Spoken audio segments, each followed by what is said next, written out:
Hello everyone, this is Ram Bishnoi and today we are going to discuss class 9th SST Social Science Assessment Worksheet number 2।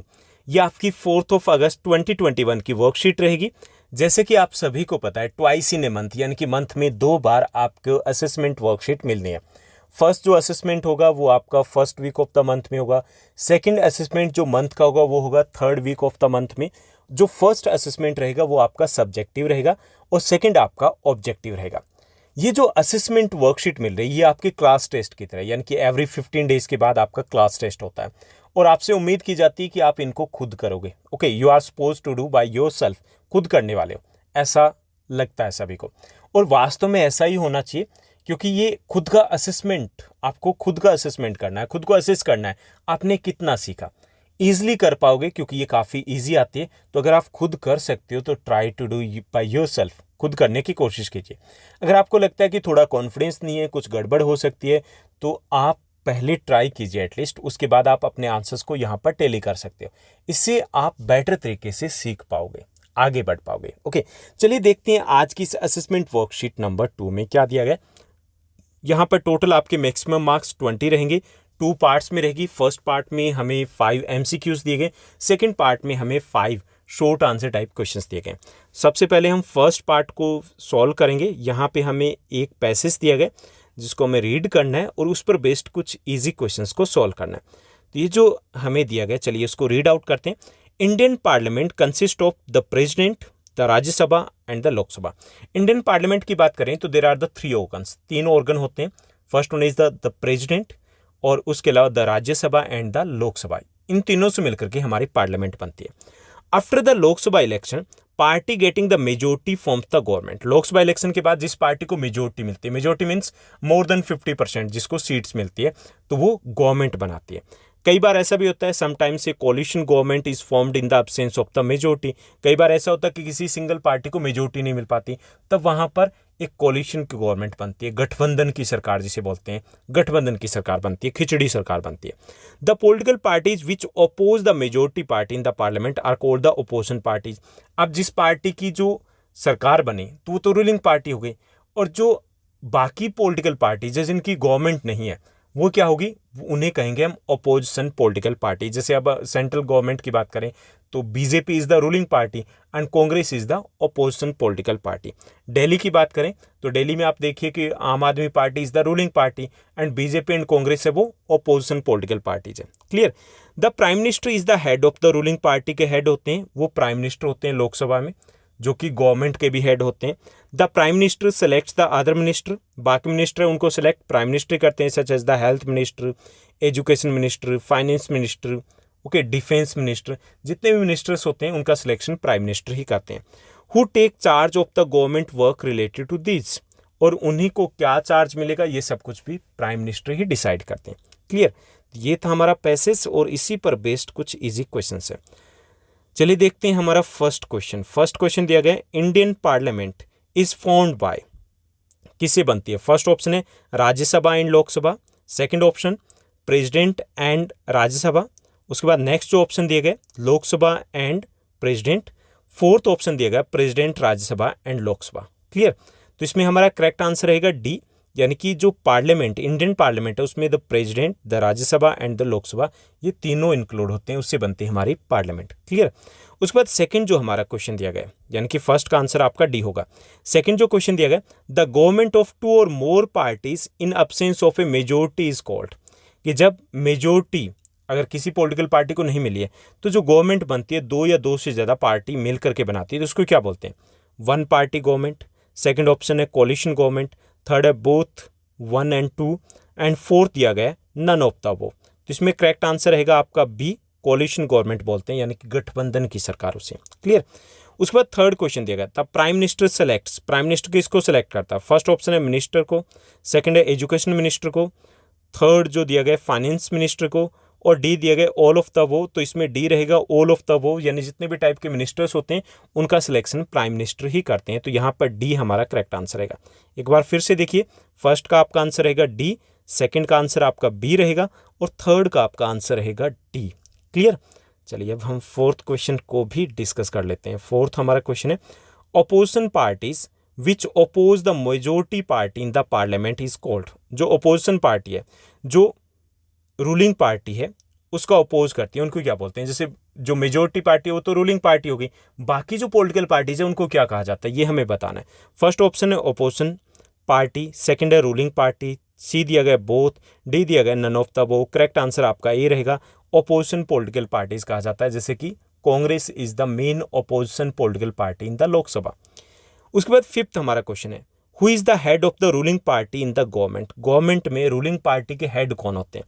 First one finance minister, second option है home minister, third option prime minister, fourth option health minister. Correct answer हमारा C रहेगा, prime minister. तो इसमें आपका fourth है उसका answer रहेगा first, और जो आपका फिफ्थ है उसका आंसर रहेगा थर्ड, यानी कि सी। तो ये हो गया आपका फर्स्ट पार्ट। अब हम सेकंड पार्ट की बात करेंगे। सेकंड पार्ट में हमें 6 to 10 यानी कि question number 6 to question number 10 तक हमें 5 शॉर्ट आंसर टाइप क्वेश्चंस दिए गए, जिनको हमें सॉल्व करना है। तो चलिए डिस्कस करते हैं हमारा 6th क्वेश्चन।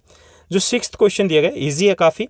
विच मीडियम और sources are helpful to know about the pre historic period. Okay, यानी अगर हमें प्री हिस्टोरिक पीरियड को जानना है तो कौन से सोर्सेज है वो हेल्पफुल होते हैं। जैसे प्री हिस्टोरिक पीरियड कौन सा है? जब हमें रिटर्न जो एविडेंस नहीं मिले थे उससे पहले के पीरियड की बात करें तो इसमें इंपॉर्टेंट रहेंगे केव्स, जो गुफाएं होती है वहाँ पे बहुत कुछ हमें मिलता है। इसके अलावा अर्थन पोर्ट्स है वो हमें मिले हैं उस पीरियड के।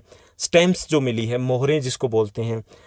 इसके अलावा ऑर्गेनिक जो मटेरियल मिला उस पीरियड का, या स्टोन टूल्स जो उस वक्त के औजार मिले, ये सारे इंपॉर्टेंट सोर्सेज हैं जिससे हम प्री हिस्टोरिक पीरियड के बारे में जान सकते हैं। Okay, caves, earthen ports, stamps, organic material and stone tools.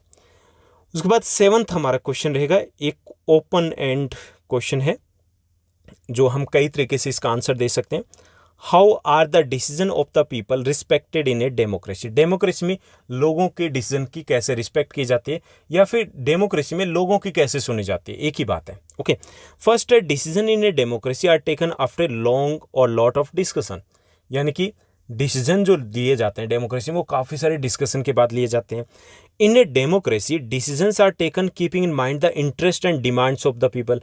लोगों की डिमांड क्या है, उनकी इंटरेस्ट क्या है, वो ध्यान में रखना था। भाई इलेक्शन होते हैं, वोट लेने होते हैं। Okay, in a democracy the people can raise their voice to government through the representative. इसके अलावा रिप्रेजेंटेटिव के थ्रू अपनी वॉइस को रेज कर सकते हैं, अपनी मांग रख सकते हैं, अपनी बातें प्रॉब्लम सुना सकते हैं कि हमारी समस्या है। ओके, इसके अलावा in a democracy any decision is taken with in the framework of the constitution.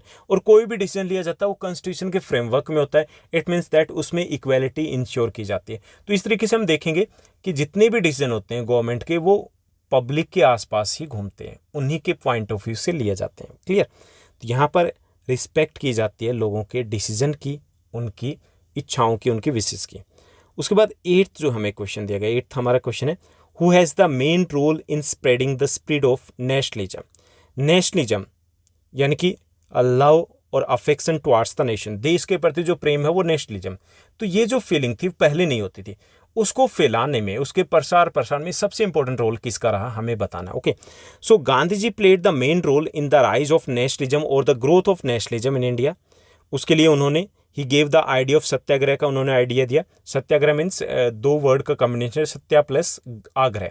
Satya means truth and agraha means struggle, कि सत्य के लिए अगर हमें स्ट्रगल करें तो need not to use the violence, हिंसा यूज करने की बिल्कुल भी जरूरत नहीं है। ओके, जीत किसकी होनी है? सत्य की होनी है। ये गांधी जी का कहना था। Gandhi ji trained Indian people to use satyagraha against the British government and organised non cooperation movement, civil disobedience movement and the quit India movement. Gandhi ji ने लोगों को ट्रेंड किया और उन्होंने 3 बड़े मूवमेंट भी लॉन्च किए और फाइनली फ्रीडम तक हम पहुंच गए। क्लियर? तो सबसे इंपॉर्टेंट रोल किनका था? गांधी जी का था। यही हमें लिटिल बिट एक्सप्लेन करना है। उसके बाद 9th जो हमारा क्वेश्चन दिया गया, ये भी काफ़ी इंपॉर्टेंट है। How did the Europeans who came in the 17th century turn from the merchant to political power describe. जो यूरोपियन थे, व्यापारी बन के आए थे, मालिक बन गए, कैसे हुआ ये सब कुछ, ये हमें यहाँ बताना है। Clear? So there was a struggle among the European companies for their business interest in which the British emerge as the winner. शुरुआत में काफ़ी सारी ब्रिटिश कंपनीज थी, जैसे डच भी थे, ओके, फ्रेंच भी थे, पोर्तुगीज भी थे और ब्रिटिश भी थे। उनके आपस में स्ट्रगल होता है और उसमें ब्रिटिश जो थे एमर्ज एज द विनर, वो विजेता के तौर पे बाहर निकलते हैं उनमें से। In order to ensure the protection and profit of its trade and due to the lack of the unity among the Indians, East India Company decided to extend its influence. उसके बाद इस चीज़ को कि अपने व्यापार को उनको प्रोटेक्ट करना था, अपने प्रॉफिट को प्रोटेक्ट करना था। दूसरा, उन्होंने देखा कि यहाँ तो बिल्कुल ही यूनिटी नहीं है, इसको लेकर के उन्होंने डिसाइड किया कि चलिए अपने दबदबा बढ़ाते हैं। ओके, और यहाँ पर उनका लक भी साथ देता है। After the decline of the Mughal dynasty, it became easier for the British East India Company to become a political power with the policy of the divide and rule। और उसी टाइम में मुगल डायनेस्टी है वो बिखर जाती है। ओके, और उनके डिक्लाइन के बाद ब्रिटिश ईस्ट इंडिया कंपनी के लिए इजी हो जाता है, अपनी एक पॉलिसी लेके आते हैं, डिवाइड एंड रूल, आपस में लड़ाओ, फूट डालो, राज करो, मजे करो, और वही सब कुछ किया ब्रिटिश ईस्ट इंडिया कंपनी में। और धीरे धीरे वो व्यापारी थे, वो हमारे मालिक बन गए। क्लियर? तो ये था हमारा 9th क्वेश्चन। Now let's move to the 10th and the last question of this assessment worksheet number 2। ये हमारा इजी रहेगा।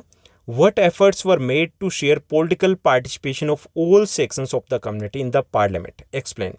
कि पार्लियामेंट में सभी सेक्शंस हैं हमारी कम्युनिटी के, उनको पार्टिसिपेशन मिले, इसके लिए क्या किया गया? ठीक है, सबको मौका मिले पार्लियामेंट में पहुंचने का, अपनी आवाज़ को वहां तक पहुंचाने के लिए। तो इसके लिए क्या किया गया ये हमें बताना। यहाँ पर reservation has been given to share political participation of all the sections of the community in the parliament, यानी कि रिजर्वेशन दिया गया ताकि सभी जो सेक्शन है कम्युनिटी के उनको पार्टिसिपेशन मिले। कहाँ?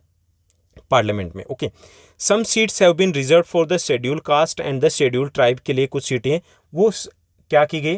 रिजर्व की गई, आरक्षित की गई।